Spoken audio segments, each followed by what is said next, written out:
She was found with a single red line across her neck, but the truth behind that line would unravel a web of betrayal, obsession, and secrets no one saw coming.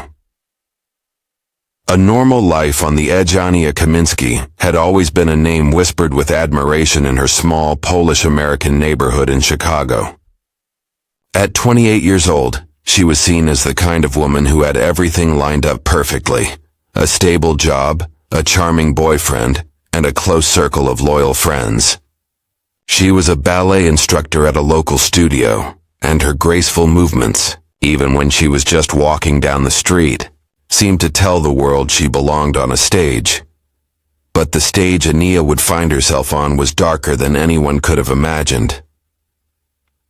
On the evening of September 12, 1998, Ania closed the studio at 9 p.m. sharp.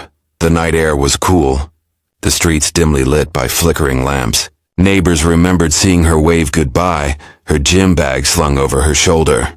She looked happy, one would later recall, like she was excited to go home. But that would be the last time anyone saw Ania Kaminski alive. The next morning, her absence was noticed immediately. Ania was punctual, always the first to arrive at the studio. When she failed to show up, her assistant Carla Mendez grew worried. Calls went unanswered. By noon, Carla drove to Ania's apartment, only to find the front door slightly ajar. What lay beyond it would haunt the entire city. Inside, the apartment looked almost untouched, except for the living room. Ania's body was discovered sprawled across the floor, her face pale, her long hair fanned out like a halo around her head. But the most chilling detail wasn't just that she was dead, it was how. A single red lipstick line had been drawn across her neck, almost theatrical, as if her murderer had signed their crime with a final flourish. Next to her body lay the tube of lipstick, rolled neatly back into its casing. Detective Mark Hanlon, a veteran cop with 25 years on the force, was called to the scene. He immediately noticed two things. There were no signs of forced entry, and Ania's valuables, her purse, jewelry, even cash, were untouched. This wasn't a robbery, this was personal. Word spread quickly. The neighborhood, once considered safe and tight-knit, was suddenly paralyzed with fear. Parents pulled their children inside earlier. Businesses locked their doors before dark.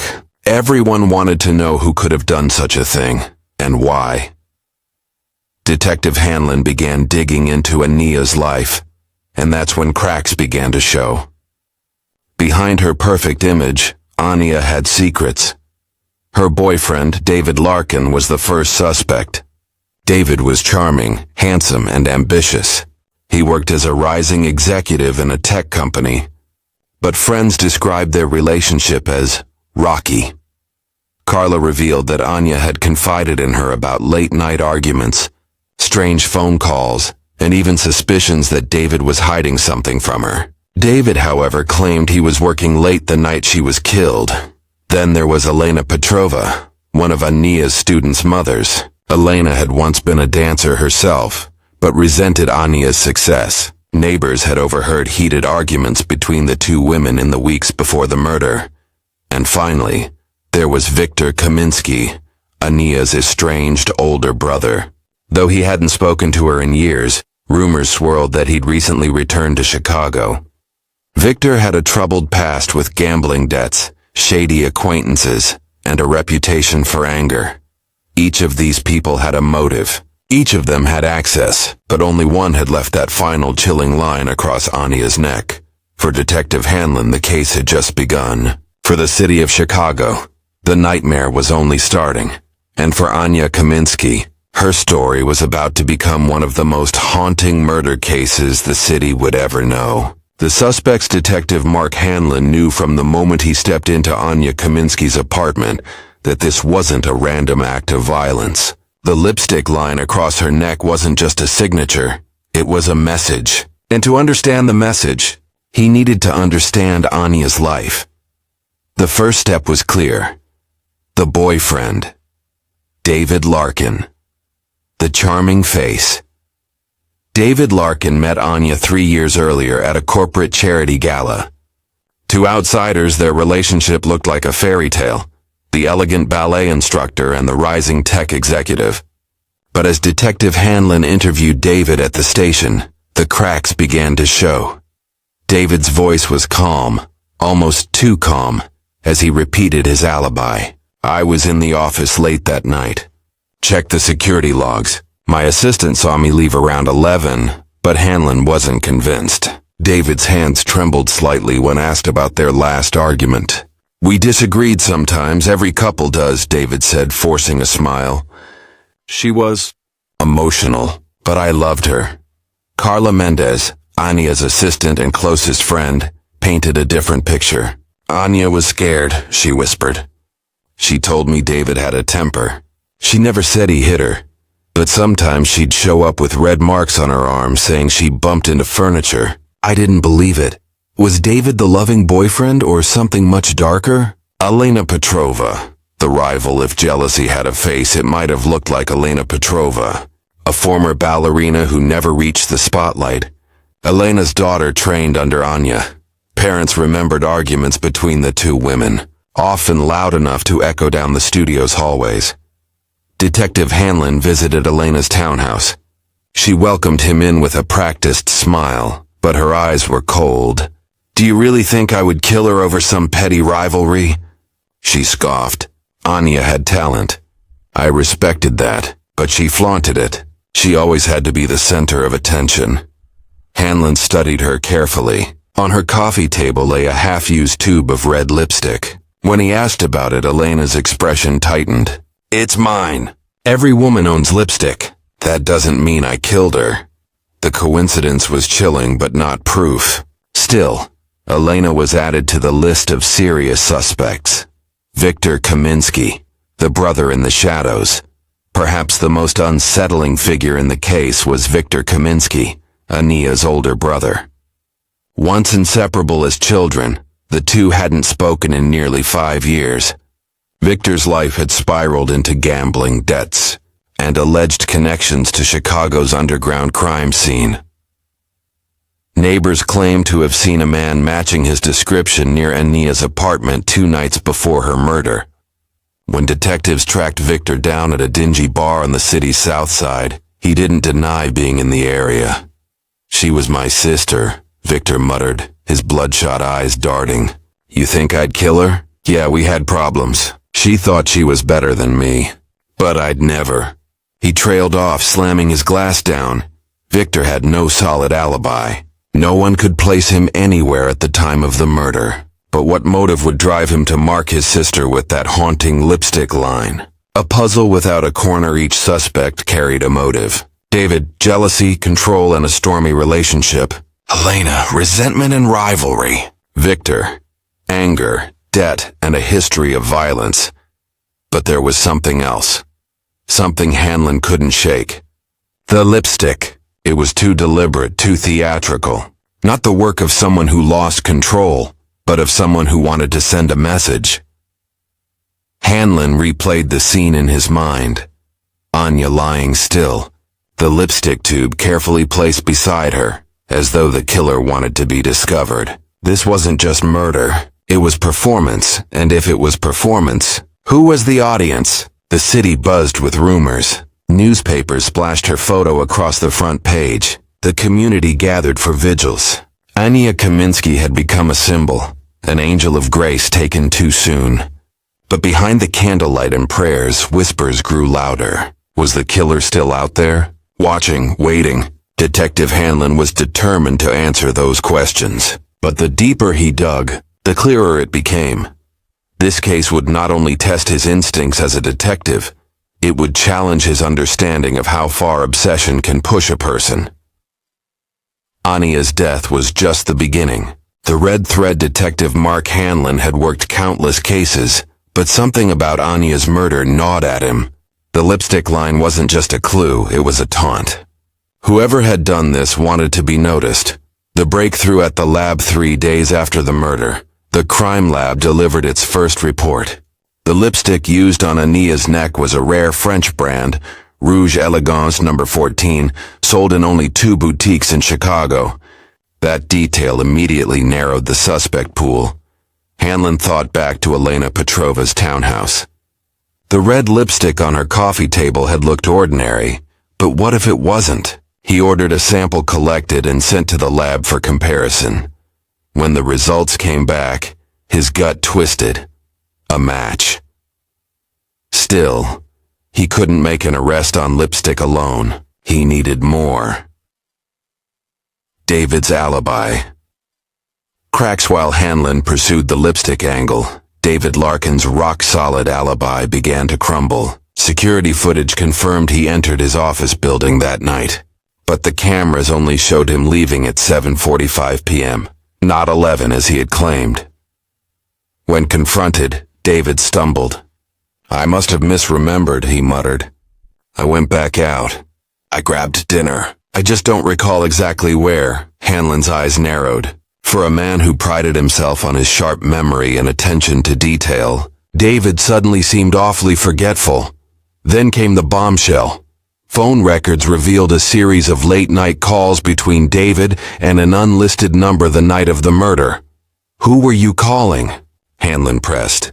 David clenched his jaw. "It has nothing to do with Ania. Leave it alone." But Hanlon knew better. In murder cases, secrets were never harmless. Victor's shadowy connections. Meanwhile, Victor Kaminski grew more suspicious by the day. A confidential informant tipped Hanlon that Victor owed nearly $30,000 to a local loan shark. Worse, Ania had recently told Carla she was considering cutting her brother off financially for good. Could desperation have driven Victor to confront his sister? And if so, why mark her body with lipstick, like some twisted calling card? Hanlon wasn't convinced. Victor's criminal world was dangerous, yes, but theatrical? Not likely. The anonymous letter, just as the case seemed to stall, a plain white envelope arrived at the precinct. Inside was a single sheet of paper typed in block letters. "She wasn't as innocent as you think. Look closer. No signature. No fingerprints." The letter electrified the investigation. Who had sent it? A guilty conscience? A taunting killer? Or someone trying to mislead the police? Hanlon noticed one detail. The envelope had been postmarked from a mailbox 2 blocks from Ania's dance studio. Whoever sent it knew her world well. A secret life. Hanlon began digging deeper into Ania's personal affairs. On the surface, she was beloved, an elegant teacher adored by her students. But as he traced her finances, he discovered something startling. Large cash deposits, always just under $10,000, appearing in her account every few months. Where was the money coming from? Carla, when questioned again, hesitated before speaking. Ania, she wasn't perfect. She had admirers, men who would give her gifts, money. She never talked about it openly. I think David knew. Maybe that's why they fought so much. The elegant, untouchable image of Ania Kaminski was starting to crack. She wasn't just a dancer. She was a woman caught in a web of complicated relationships, and someone in that web wanted her gone. The red thread that night, Hanlon returned to the crime scene alone. He studied the lipstick line again, illuminated under harsh forensic lights. It was drawn carefully with precision, not a rushed scrawl, but a deliberate act. Then he noticed something he hadn't before. A faint smudge of red near the corner of the coffee table, as though someone's hand had brushed against it while drawing the line. Hanlon leaned closer. Underneath the smudge stuck to the wood was a single red thread. Not from clothing, it was thin, silky, almost theatrical, a dancer's costume thread. His pulse quickened. Whoever killed Ania hadn't just left a signature. They had left a piece of themselves behind. And suddenly, the list of suspects began to look very different. This wasn't just about jealousy, debts, or control. This was about performance, about obsession, about someone who saw Ania not as a woman, but as a role to be played and finally destroyed. The murder wasn't random. It was scripted, and the killer was only getting started. The double-life detective Mark Hanlon had seen enough cases to know that victims were rarely as simple as their photographs in the papers. The candlelit vigils, the angelic photos of Ania in her ballet costumes, Those told only half the story. The real story was hidden in the shadows, and the shadows around Ania Kaminski were getting darker by the day. The lipstick trail. The lab confirmed the red thread Hanlon had found near the coffee table. It matched a brand of stage costumes imported from Russia. Expensive, rare, and typically worn only in professional dance productions. But Ania wasn't in any professional troupe. She taught ballet to children and teens. So how did a thread from a Russian costume end up in her apartment? Hanlon revisited her studio. In the back room, behind shelves of worn ballet shoes and faded tutus, he found a garment bag with costumes far more elaborate than anything her students used. Rich velvet, sequins, silk ribbons, and in the pocket of one a receipt. The name printed on it made his heart race. Elena Petrova. Was Elena more deeply connected to Ania's life than she had admitted? Elena's revelation Hanlon brought Elena back in for questioning. At first she was defensive, scoffing at the idea of owning costumes connected to Ania. But when he placed the receipt on the table, her facade cracked. Elena, Hanlon said quietly, why were your costumes in Ania's studio? She stared at the paper, her jaw tight. Then slowly the truth spilled out. She borrowed them, Elena muttered. She was performing at private events, exclusive parties. Men would pay to watch her dance. She needed the costumes to look the part. Hanlon felt the weight of her words. Ania, the adored ballet instructor, had been living a double life. By night she was part of an underground circuit of wealthy patrons who paid not just for art, but for something more dangerous. Did David know? Hanlon pressed. Elena gave a bitter laugh. Of course he knew. He hated it. He told her to stop. But she couldn't walk away. The money was too good. David's breaking point. Armed with this knowledge, Hanlon confronted David again. This time David's mask slipped. She humiliated me, David spat, his polished charm gone. Parading herself in front of strangers, letting them. I couldn't take it anymore. I begged her to quit. I told her she was ruining everything. Did you kill her, David? Hanlon asked. David's eyes flashed with anger. No, I wanted to. God help me, I wanted to. But when I left her that night, she was alive. The timeline still placed David as the last person to see her. But was his rage enough to mark her body with lipstick? Hanlon wasn't sure. Victor in the middle. Meanwhile, Victor Kaminski's name kept surfacing in unexpected places. A financial trace revealed that some of Ania's mysterious cash deposits had gone directly into his accounts. She had been bailing him out, even while keeping their estrangement public. When pressed, Victor broke down. She was helping me. She hated me for it, but she still helped. That's who she was. Where were you the night she died? Hanlon demanded. Victor's voice cracked. I was with a man who'd break my legs if I gave you his name. But I swear to you I didn't touch her. She was all I had left. For the first time Hanlon believed him. Victor had plenty of flaws, but his grief seemed raw, uncalculated. The anonymous caller. Then, a new twist. Late one night Hanlon received a call at the precinct. The voice on the other end was distorted, mechanical. You're looking at the wrong people, it said. Who am I supposed to look at? Hanlon asked. Silence. Then, ask Carla what she really knows. The line went dead. Carla Mendez, the loyal assistant, the grieving friend, the one who had discovered Ania's body. Could she have been hiding something all along? A performance with no audience. Hanlon lay awake that night, replaying everything. The lipstick line, the costumes, the secret life, the suspects, each with motives tangled in love, jealousy, or desperation. But one question haunted him most. Why leave that theatrical mark on her neck? It wasn't rage. It wasn't robbery. It was art. Twisted, sinister art. Whoever killed Ania Kaminski hadn't just taken her life. They had staged her death like a final performance, and someone close to her had been watching it unfold the entire time. The curtain hadn't dropped yet. The killer was still in the wings.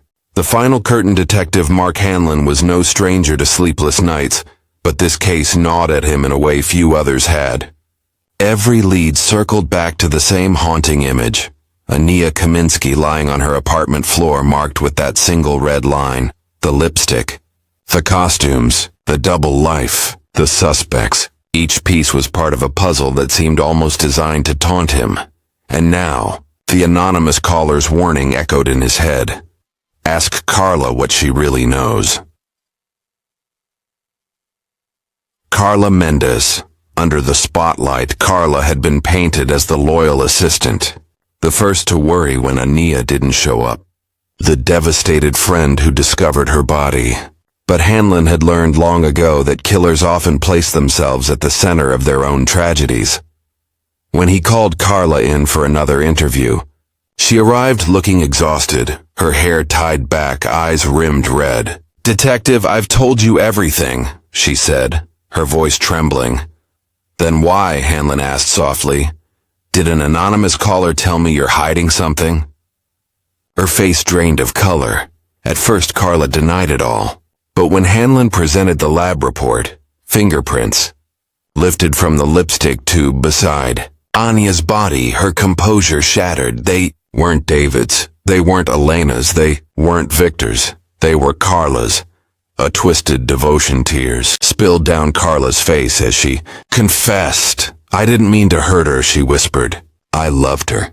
More than anyone ever could. She was everything to me, but she didn't see it. She let men use her, let them pay for her dances. She laughed at me when I told her how I felt." Hanlon's stomach turned. This wasn't jealousy in the ordinary sense. It was obsession. Carla explained that she had gone to Ania's apartment that night to confront her. "I wanted her to choose me, to stop with David, with the parties, with the secrets. I told her she was better than all of them." Ania laughed. A cruel laugh, Carla claimed. She told Carla to grow up, that their friendship wasn't what Carla thought it was. In that moment, Carla snapped. She kept saying I didn't matter, that no one would ever matter to her except her career. So I showed her she was wrong. Carla picked up the lipstick from Ania's purse, the same brand Ania always carried, and drew the line across her neck after it was done. "I wanted the world to see what I saw," Carla said, her voice hollow. That she lived her life like a performance, and this was the final line. The performance ends for Hanlon. It was the missing piece of the puzzle. The lipstick wasn't rage or rivalry. It was a performance, staged by someone who had lived in Ania's shadow, yearning for her attention, desperate to be seen. Carla hadn't just killed Ania. She had tried to direct her death like a scene from a play, the grand finale of a twisted obsession. Justice and aftermath. Carla Mendez was arrested and charged with first-degree murder. In court, she sat silently as prosecutors described her obsession, her jealousy, her carefully staged crime. When the jury found her guilty, she showed no emotion. For Ania's family, there was no comfort, only the bitter truth that the woman they had trusted most had betrayed her in the darkest way imaginable. David Larkin faded from the spotlight, his career tarnished by association. Elena Petrova withdrew from the ballet world, her rivalry forever overshadowed by tragedy. And Victor Kaminski returned to his underworld life, more broken than before. Detective Hanlon, though hailed for solving the case, found no pride in it. He often said later, it wasn't about evidence, it wasn't about logic. It was about seeing the truth behind obsession. And sometimes that truth is more terrifying than any lie. The legacy of Ania Kaminski. Even years later, the story of Ania Kaminski haunted Chicago. Her students remembered her grace, her laughter, her elegance, but her name was forever tied to the chilling detail of her death. The lipstick line, the symbol of love turned lethal. For those who followed the case, one lesson remained clear. Sometimes the people closest to us, the ones we trust most, are the ones who can hurt us in ways no stranger ever could. And so, the curtain fell on the tragic performance of Ania Kaminski's life, her final line, written not on a stage but on the cold floor of her apartment.